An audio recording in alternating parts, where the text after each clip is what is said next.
from the Lord simply reacts with different forms, names and results to agitate the mind as the wind agitates a boat which has no resting place. Purport. Sri Vyasadeva is the editor of all descriptions of the Vedic literatures, and thus he has described transcendental realization in different ways, namely by fruitive activities, speculative knowledge, mystic power, and devotional service.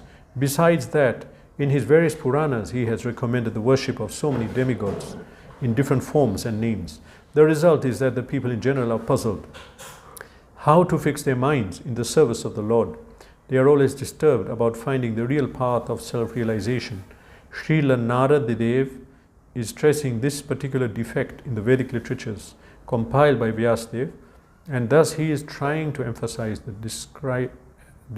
describing everything in relation with the Supreme Lord and no one else. In fact, there is nothing existent except the Lord. The Lord is manifested in different expansions.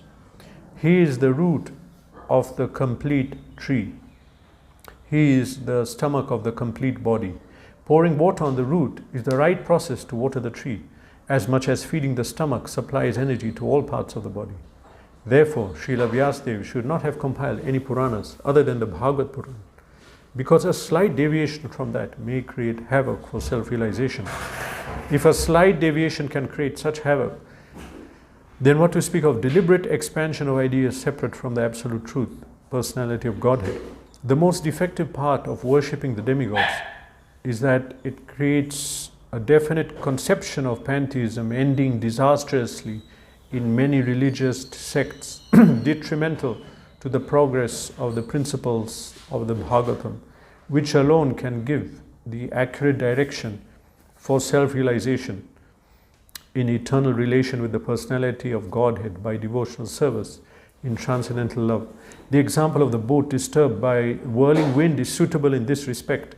The diverted mind of the pantheist can never reach the perfection of self-realization due to the disturbed condition of the selection of object.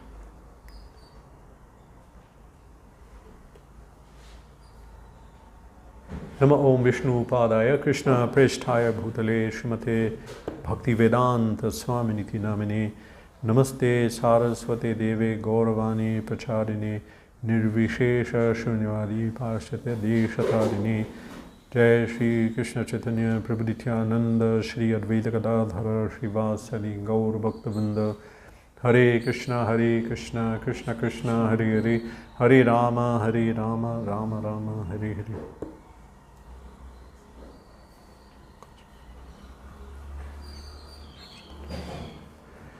Whatever you desire to describe that is separate in vision from the Lord simply reacts with different forms, names, and results to agitate the mind as the wind agitates a boat which has no resting place.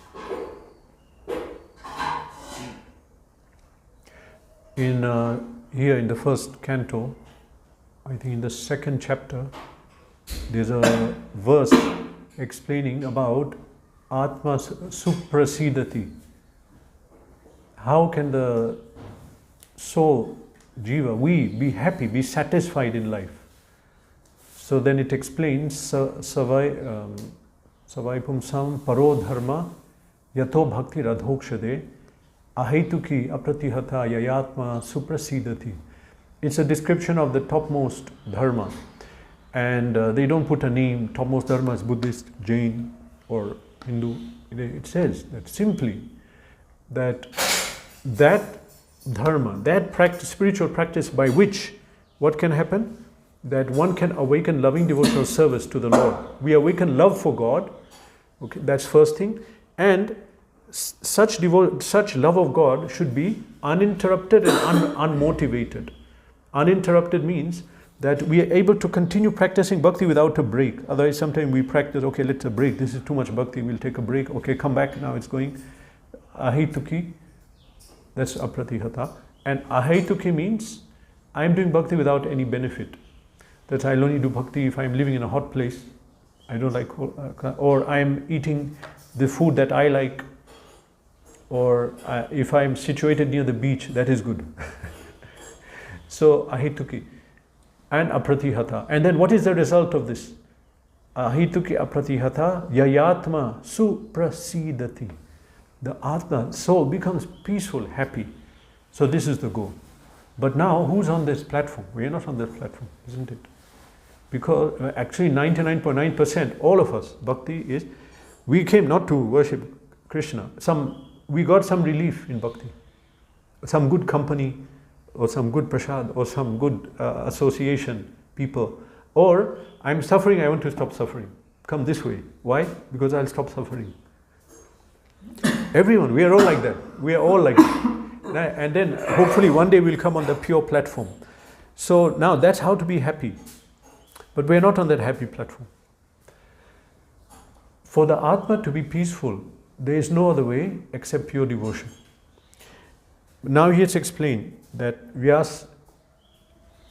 Vyasadeva had compiled so many Puranas and so many other systems like worshipping different demigods, dhyana, jnana, karma, different systems. He had established this. So what is the result? There's a saying in English, I of course heard it before Iskcon, but in Iskcon Prabhupada popularized it. Someone may say that today I'm not feeling happy, or I'm coming to this place, I'm working in this company, I'm not feeling happy, I'm feeling like a fish out of water. Expression, fish out of water. Hopefully we never have to see that, that people are, when they're fishing, they'll take out the fish. They may either kill, they'll not kill it, they'll just put it here because it will die. So when these fishes are out of water, they're not happy. Fish out of water, of course they'll die, but now just think about this point that when the fish is in the water, he's very comfortable, he can go fast, he can breathe underwater, he can do everything, but out of water he cannot. Nothing will work. So similarly, the jiva, when he comes out of bhakti, he's like a fish out of water. In the sense that we are not in the normal mind. We are a little crazy. The Bengali saying that when jiva is infected by Maya, he's like possessed by a ghost. What is it? Maya. Yeah. So that when the jiva is not in bhakti, when he's in Maya, he's like a mad person. A mad person, sometimes he'll go without clothes, sometimes he'll shout loudly, he'll do anything, he can say anything. So we are mad people, we are looking for happiness in matter, this matter. This is matter, cannot give happiness. Or you know, if I give you a lump of metal, you know, are you happy? Are you happy? No, you cannot. Of course, Kartal we can do kirtan and be happy. But now people put that lump of metal like a scooter or motorbike. I'm getting happiness. That will not, it cannot give. Or we put the paper. You know, I don't have a paper, but if I give you a paper, will you be happy with the paper? I cannot be happy. No. But then you put that 100,000, put picture of Gandhi. Oh, I'm so happy, it's paper. How will you be happy? No, but with this paper I can buy a lump of metal that is shaped like a scooter, or a lump of metal and glass shaped like this tab, and I'll be happy. No, we cannot. Shastra is saying we cannot. But I'm feeling happiness. That is not true. That is Mayik happiness, Mayik sukha. First of all, it's chanchal and it's very shallow. You'll not get it. But sometimes people are so much covered. When that covering is very thick, then we cannot understand even that we are not happy. Prabhupada gave example of a pig. Pig is in the gutter, you know, here we don't see so much, maybe in North India, maybe some places.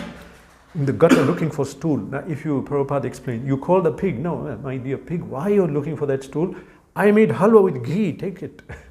He'll not take it. He doesn't want. Why? Because the covering is so thick. He's thinking that is happiness. Now in the humans, especially humans, so when they distance from bhakti so much, they're thinking this is not happiness. That is happiness, that is. But they're not feeling happiness, but the Maya is so powerful that it's cheating them that you're happy, you're happy. Just like, I give a very common example. Somebody who has a lot of alcohol, he's thinking he's happy, but he's not happy. He's just lost his sense who he is, and he forgot all his problems, which he'll remember tomorrow when he wakes up. He forgot that what is his issues. He forgot temporarily some kind of Mayik Sukh. So that is not factual happiness. But what happens sometimes, the Jiva in this material world, sometimes he contacts Chinmay Shakti. Somehow he may contact the spiritual energy. How? By accident he'll enter and he'll sit and hear a class. What happened? My friend came, I came. What is this? Hearing the pravachan. Or he'll taste prasad. Or he'll be with a devotee and maybe he's friends with a devotee. That devotee, some sukriti will come. Then what will happen? That covering will reduce little. When the covering reduces, then a little bit more he's aware. Oh, this material world, something is wrong. What is it? I don't know. Something is not right. Then he'll search. He may come to Bhagavad Gita. He's very fortunate to Iskcon. He's very, very fortunate he'll get a guru. But anyway, at that time he perceives something is wrong. Otherwise we can't perceive because the senses are so covered. Then in that case, how do we know? Shastra. Through intelligence we have to explain someone. You see, you are not a body. Yes, I am. Okay, in that case, how is it that when you're growing, body is changing? Did you change? No. Means you're not the body. Or we'll explain. See that body? Yeah, it's dead. Yeah. So why isn't he alive? That is Raju. Yeah. So it's Raju the body. Yes, but the body is dead. And body is there, but Raju is not there. Then it means the body is not Raju, because Raju is there, talk to him, but no, he's gone. Yeah, he's gone. You see, it means what's gone? Atma. He's not the body. So some realization comes. A deeper realization, who we are. That will come through some gyan, some knowledge. And this gyan comes, of course, when we touch spiritual energy, then chit comes. Sat Chit Anand. Chit means Gyan. That Gyan will come. I am not the body. But actually it's difficult to get Gyan. No? That's what people are looking for. Seeking Gyan, going to Himalaya, doing dhyana yoga, everything. They are looking for Gyan. So now, for the Jeev to be happy, and he's not happy now. He's thinking he's happy. And sometimes you cannot convince someone they are not happy.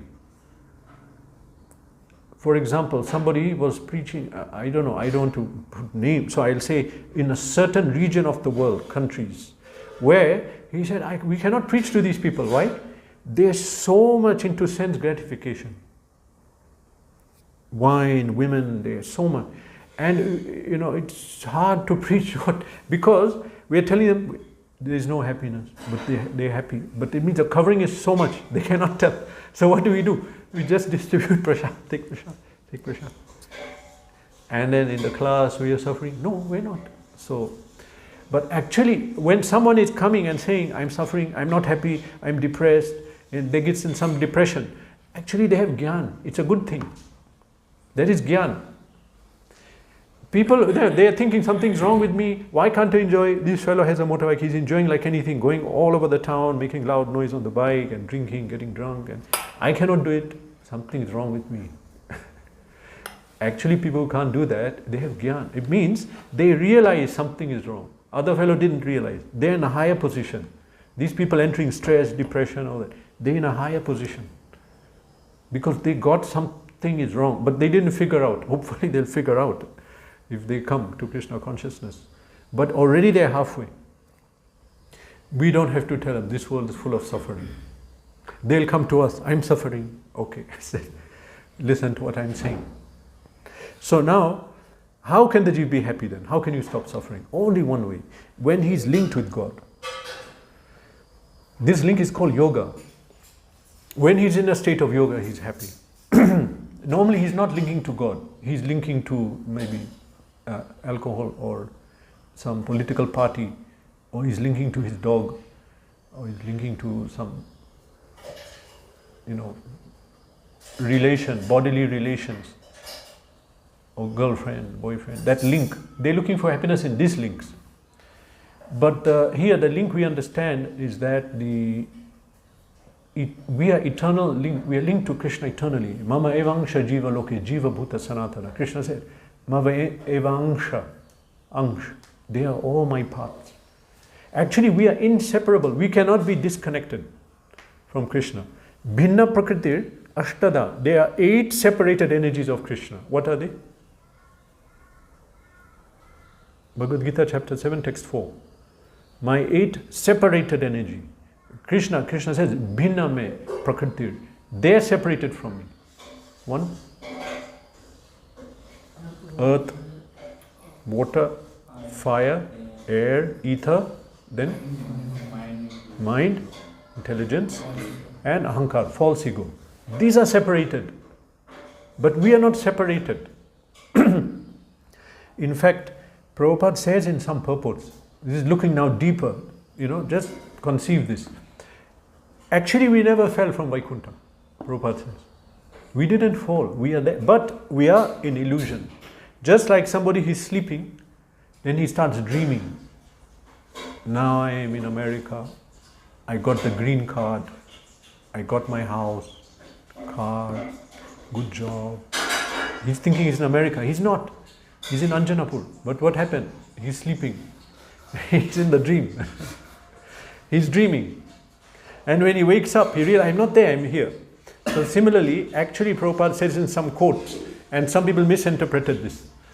He said, actually we never fell from Vaikuntha. We cannot fall. And he said one expression. He said, even the leaves never fall. In Vaikuntha there are leaves. They'll also never fall. We'll never fall. We are there. But we enter different consciousness. Now we are thinking, I'm here, I'm this, I am Telugu, this, I'm this person's brother, this, I'm a dog, I'm father dog, mother dog. This is all illusion. And Prabhupada said, but we never fell. And now some people in Iskcon took that expression, we never fell. Jiva didn't fall from Vaikuntha, we came from anyway, that's something different. So, actually we cannot separate from Krishna. But he can put us in illusion to think, okay, now you're the king, you want to be king, okay, next life you take birth as a family of a royal family, now you can be the king. But at the same time, it cannot work that we are separate from Krishna. So there's suffering. One person asked me, it's Akash, that how is it, you're saying that Krishna is merciful, he let us enjoy. But he's not letting us enjoy, we are suffering. So let us enjoy. Why did he do this? He put us here, now we have old age, birth, death. Actually the answer for that is, it's not possible. Suffering has to be there, because just like two people, they are very attached to each other. When they separate, they are suffering. So similarly, we are meant to be in this position, and we have come like fish out of water, we will suffer. Fish wanted to come out, he should be allowed to enjoy. He cannot, because he's meant to be in the water. We are not meant to be here. We are meant to be in the Leela of Krishna. These so many, Leelas taking place in Yamuna, having lunch, going to Govardhan, playing game, all these Leelas. We are meant to be there. That's our position. But we became happy here, but we can't be happy. That's the point. So, now Jiva has to be taught this. You have to link to Krishna. So it says in that verse that Savai pumsam paro dharma yato bhaktira dokshaje ahaituki apratihata yayatma suprasidati. Jiva can only be happy if he is linked to Krishna and serving without interruption, continuously. Apratihata and ahituki, serving without any other material motive. This is the happy state of Jiva. This we may take one life to realize. If we read Bhagavad Gita as it is and Bhagavatam, or we may take many, many, many lives. But finally we'll come to this point, that simply I have to awaken bhakti and practice, what is that, the verses are there, like always practicing, without a gap. Satatam kirtayanto, without gap, continuously. Jivan mukta suchyate, what is that? Karmana manasa, iha yasya hare dasya, karmana manasa gira. Nikhila avasthasu jivan mukta sa uchyate. The jiva who reaches the state where karmana manasa gira, with his body, karmana, manasa, and mind, gira, and words. He's constantly serving Krishna, non-stop, continuously. but he's not in Maya, he's liberated. Jivan Mukta sa uchyate. Jivan Mukta, he's not in Maya. Because somebody cannot do that and be in Maya. Because it's when we take the disconnect from Krishna, then the Maya comes. Mind is not occupied, reading or chanting. Then immediately Maya comes. Mind is continuously lecture, hearing, then chanting, then reading, then physically cooking, cleaning, whatever. Continuously, then it is, Maya cannot act.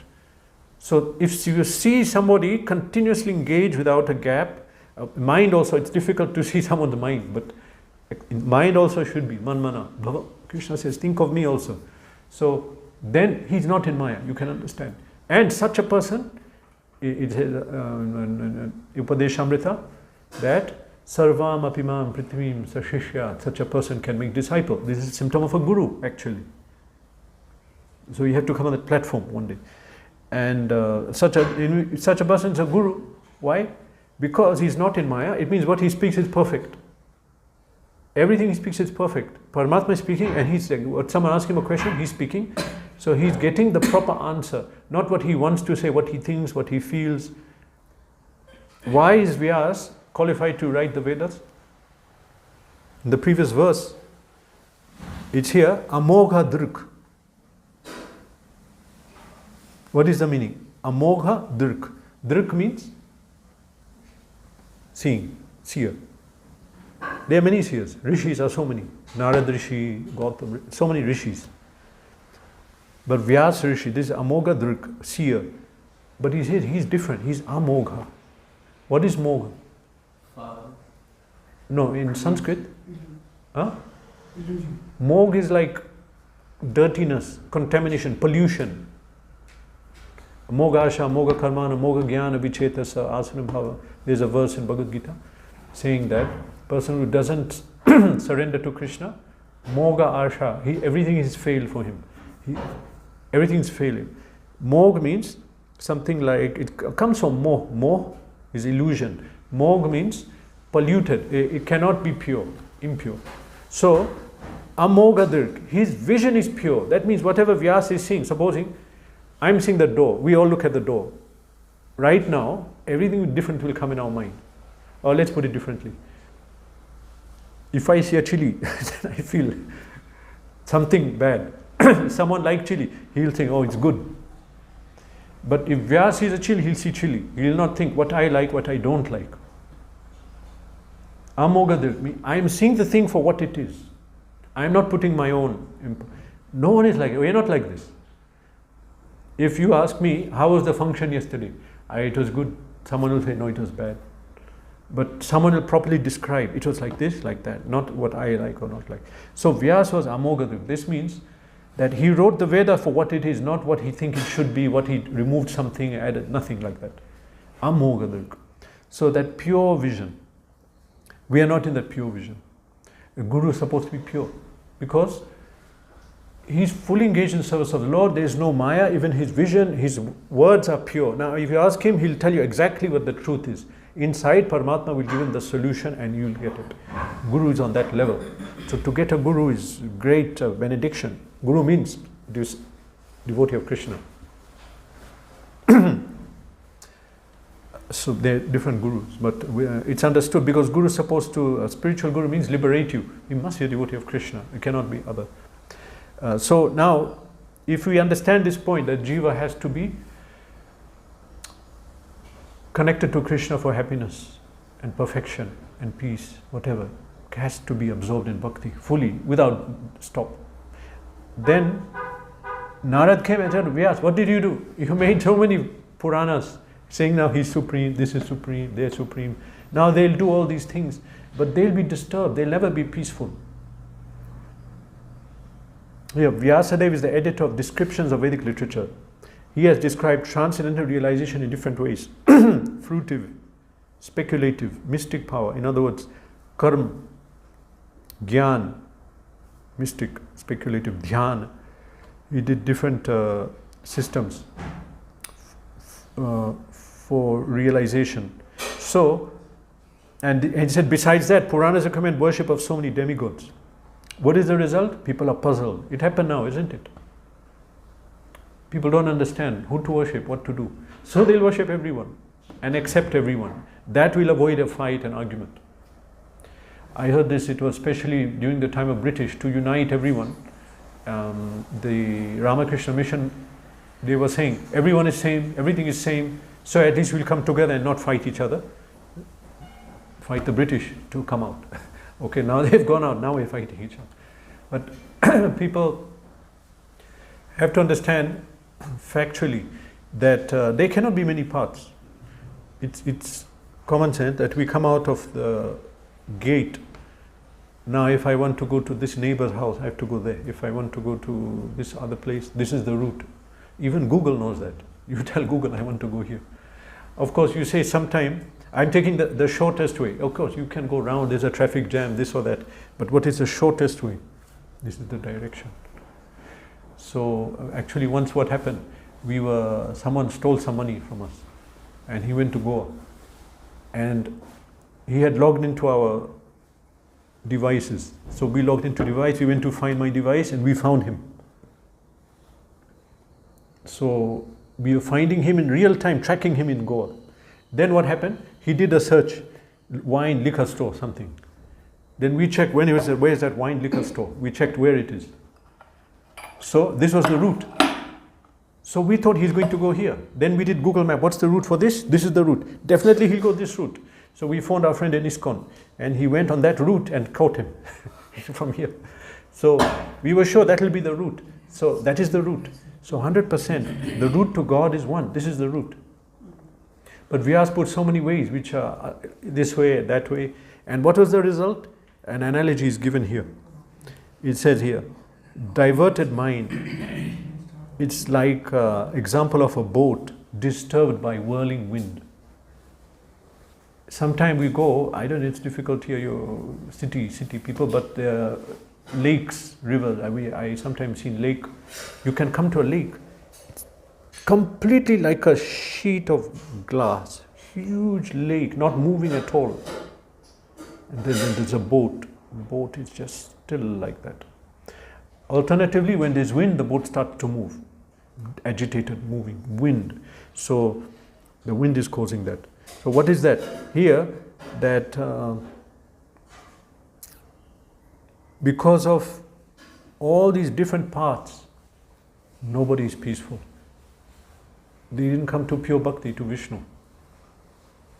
They're coming to these different paths. And so they're disturbed. Mind is disturbed. It's not peaceful. It cannot be peaceful.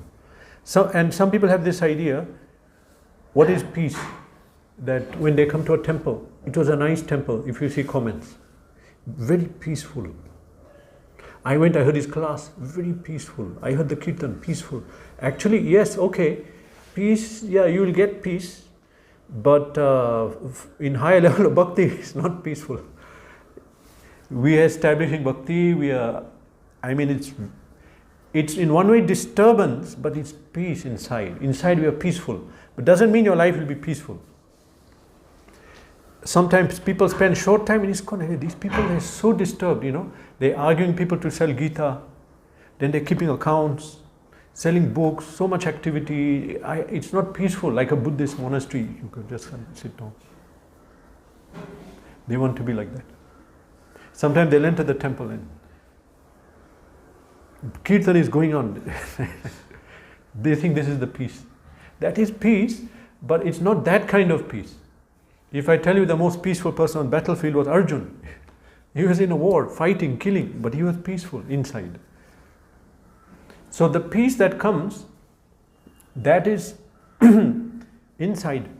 That boat, still boat, still mind. Outside, it'll be so peaceful that even outside we are in so much a disturbance, so much chaos, we are not affected. This is a devotee, bhakta. Srila Prabhupada, what he had to manage, you can't imagine. Now you say big businesses, people are running. Yes, okay, let them run 108 branches. At the same time, have 5,000 disciples writing to them and tell, this is my problem, this is my problem. They'll have a nervous breakdown. Same time, yeah, he was preaching and writing books, and he was not affected. At the same time, some big failure comes, apparent failure. He's not disturbed. He goes on. Some big issue, fight, we'll be devastated. Some argument happened in my family or my friend. I cannot do anything today. I cannot read anything. I'm very disturbed. But these gurus in Iskcon, they're doing so many things at once, managing huge centers and many disciples and writing books and having to deal with issues. So you cannot do that unless you're peaceful inside. Then outside, whatever is disturbance, you're not affected. Otherwise we get disturbed. If we're going to look for our peace outside, then you'll not find peace. That I'm not happy in this country or in this place, this home. I'm not happy, I have to shift, I have to leave. But we are looking for the happiness outside. That will not come. Where is that in this material world? You'll find peace. This story of one rishi, he said, one king, I'm renouncing everything, I'm going to the forest. He had 3 wives, children, kingdom. He said, I'm giving up, I'm going. Then the rishi shouted to him, you are leaving 3 wives. With you, 6 wives are following you into the forest. Do you understand? That is one way, but the another way? Senses. Senses including the mind, they are following you. You think I'm renouncing, they are following you. 6 wives. They'll not give you peace. Where's the peace? So we are not supposed to search outside for the peace. I'm living here, I'm not peaceful, I'm not happy. You look inside, you sort it out inside. And that case you can live anywhere, do anything. And you can do so much, even materially in your life, you can achieve so much, isn't it? If you're peaceful. So that higher state in this creation will not come unless we become Krishna conscious. Even initial stage, not that you become super pure. We see now movement, we are so disturbed, I'll travel, I'll come back, I need 1 day to recover. Then don't talk to me, I'm so disturbed, so many issues. But now what about these pure devotees in our movement, so many, who are handling huge number of disciples and traveling and preaching and managing temples, so many things at once. They're able to do without disturbance. Means they don't have guna, no rajagun, tamagun, less sleep, not a problem. So anyway, to come to the point, that peace we are looking for, it's not this material peace. The peace is inside, and it doesn't mean outside everything's chaos, I'm not happy. Inside you have to be peaceful, then outside you will not be affected. We have to go inside. Otherwise if you are shifting, going, then when will you stop? Because now what happened? You find people living in different countries. in UK, you know what is the biggest population of Indians? Indians in UK are not from India, they are from Africa, 90%. They shifted there, then they shift from there to Australia, then they shift to UK, then you find in America also, shifting, looking for the happiness and the peace and the money. Actually it's inside. So now in Bhagavatam this is very clear. It's very clear. That verse I quoted, very clear. How to become peaceful. You connect to God. Otherwise we are like a fish out of water, we are not happy. So otherwise other people, other ways of worshipping will not make us happy. The Narad Muni is saying this to Vyas. You're going to confuse people, and actually people are confused now. I was saying that who to worship, who's supreme, they don't know. Worship everyone, whoever you like, anyone you worship, you'll go to the same place. That is one. Another one, that actually we have to worship everyone and observe everything. So actually that confusion came. But later on Prabhupada explains, it's necessary because everyone is on a different level. So different Puranas for them. Hare Krishna. Any questions? Yes. Spiritual answers will satisfy the jivas. Yeah. Sometimes the jivas are not satisfied because of the question. Is there any more real things more than that, or that is the real answer? Okay, the question is sometimes jiva is not satisfied, and I said that he'll be satisfied when he gets answers. Real spiritual answers. Yeah, correct. Not only answer, but he should engage. He should be fully engaged in the devotion. It's a, it's a dynamic bhakti. Okay, so then what is the question? Even after is engaged, sometimes Jiva means that answer still yeah. So you may find that somebody is engaged, but still some disturbance is there. Okay, that is. Huh? That means that's through going through realization that the answers are not satisfying. Answers are not satisfying. Means that contradict like. Okay, then how is it? Because we are saying that you get the answers, you get everything will come. Wow, that. I remember this question. Always the best way is to answer, to quote some authorities, like in Bhagavatam. So, same question I remember was asked in 2005-06. I was sitting in an assembly of devotees, and there was a Maharaj called Dhanavid Maharaj, who is in America. And he, at least I lived with him, I saw him, he's very, high level, fully engaged in bhakti. He'll only sleep some 4 hours, and in morning 2:30 am he's singing bhajan loudly. We are hearing and waking up, we cannot sleep. Night also we're going to sleep, and he's chanting something, chanting some shloka. And so anyway, someone asked him this question, that Maharaj, we see you're practicing nicely, we are so much in disturbance. We are practicing, then we are not, and then we are reading, we are following everything, then we are still some cloud comes, we cover up, then the cloud goes, then we are happy. So what to do? So he said that it's like this, and he did with his finger. It's like that. We are practicing bhakti, and then we are high, then we go down, then we are high, then we go down. But mostly now we are down, only sometimes we go high. Mostly we are down, we go high. But if you continue and follow properly, what will happen? He said after some time you'll be high, then the drop will be little drop, but mostly high. And then one day will come, you will not drop only, you will be always in bliss, always happy. And I don't know, can't remember his age, but he's a Prabhupada disciple. He used to dance in Kirtan every day. And he'll eat very little. In 1 year he wrote 4 books in front of us. There was some research going on. So 4 books he wrote. And same time he was preaching, same time doing classes, So anyway, the answer to the question is that we are not satisfied with the answer, with what we're getting. And so how is it that we are not happy? So the thing is that in the beginning, one has to, we'll get some realization. Definitely everyone here has some realization, that's why you're here. Definitely. Now, but we should understand, it's not suddenly the whole Veda will reveal to us, it won't happen. But what will happen is, we understood this much, it's true. That means even this is true, but I'm not seeing it now. In that case, we go on, we continue, and it is revealed. It is revealed. But if we are doubting, but the thing is, already we saw this much. This much is true. So other must be true. I'm hearing that I saw this flight take off, it landed, nothing happened. My friend is telling me he went in a flight, he landed. So if I go in the flight also, it will go. How can it take off this big thing? I never seen a plane before. Is it possible? Yes, I heard it, I'm seeing. So we are seeing people advanced. They got purified. We are seeing others becoming advanced. They came, we saw this year, now they're practicing like this. So that means its process is working. So, but it may have not worked now. Maybe some are going through some more lessons have to be learned. Some things have to be revealed. But how will that happen?